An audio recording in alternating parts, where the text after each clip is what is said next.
So thanks for giving us time out of your rehearsal. I feel like one of the ways my kids have keep getting better is by finding good choirs, especially college choirs. It's been over my career, it's been really useful to be in front of fine college choirs like this one, and it kind of gives the kids an image. They always sing better after they come away from hearing groups like you. So this is a treat for us to hear you. We're going to start with a small group. We actually have a chamber singers of 57 or 58, and about 6 or 8 of them couldn't come on the trip. Unfortunately, 6 of those were tenors, but we're still okay. It's going to be okay. It's going to be fine. And within our chamber singers, we have a 0-period class that means it has to be 0 period because who could take 2 choirs in this environment, this budget crunch environment. So we have a smaller group that meets 0 period. They've been meeting this semester over just 1 semester. And these are the Highland Singers. They get their name from an apple label. We're apple country. Washington's agricultural apple. We're doing a little bit more grape vineyards like you are now. We're copying California, but we're basically at our origin is apple. So all of our names came from apple labels. This is the Highland. Who's the apple label is the Highland Kids. That's the actual apple label. I circulate and never even ask, and I've yet to be sued. We're okay so far. We changed the name to Highland Singers because on the transcript it says Highland Kids. It doesn't look good at colleges. So they want to get into Cal Poly. We thought you'd respect us more. We call the Highland Singers. And then we have a male quartet and a female quartet, and then we have our full group over there. So we'll sing we'll start off with an Anuna song. Michael McGlynn, do we know this? No. Well, Michael McGlynn, it's the music of the River Dance. It's that Irish thing. He has a wonderful Gaelic song. It's a weird song to start with.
didn't get it or wasn't listening like my kids occasionally do, this is why we're here. And a lot of the reason we're here is because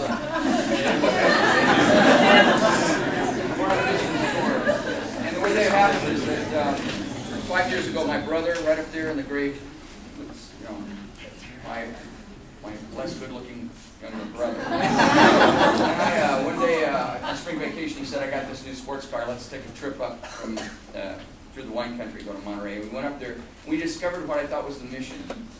I've been to the mission at Capistrano with my choir, but I discovered another mission, and I thought, this is very cool. Only I wasn't at the mission. It turns out I was at a monastery, a cloistered nun monastery in Carmel, Carmelite Monastery. It's on the map about 2 miles below there. And I thought, this is a beautiful place, beautiful acoustics. I thought someday I'm going to bring a choir to these missions. And so for years, I was under the illusion, I had this idea that my last year of teaching, which this is, in public school, would be a missions tour.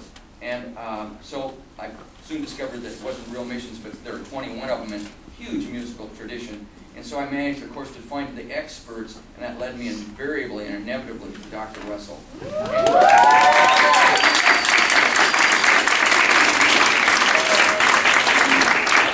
I did a scout trip and called him, made a cold call and said, "Hey, would you talk to me? Just talk to me." And he said, "Sure." And he met me in some cool little coffee shop, you know, you go through coffee shop. We went back and sat in the sunshine. For 3 hours, he told me his philosophy of life. And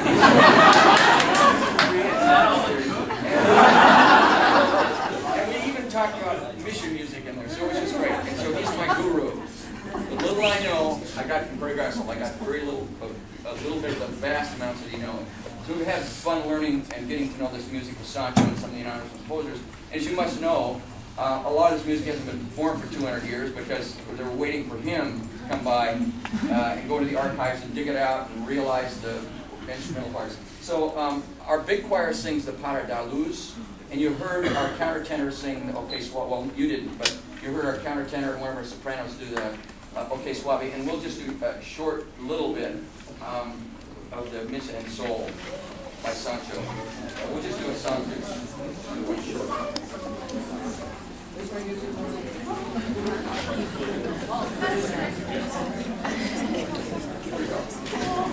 I'm nervous about this, performing this music in front of him. I have to tell you. Sancho's not here. Yeah, Sancho's not here. Bad enough having hit on.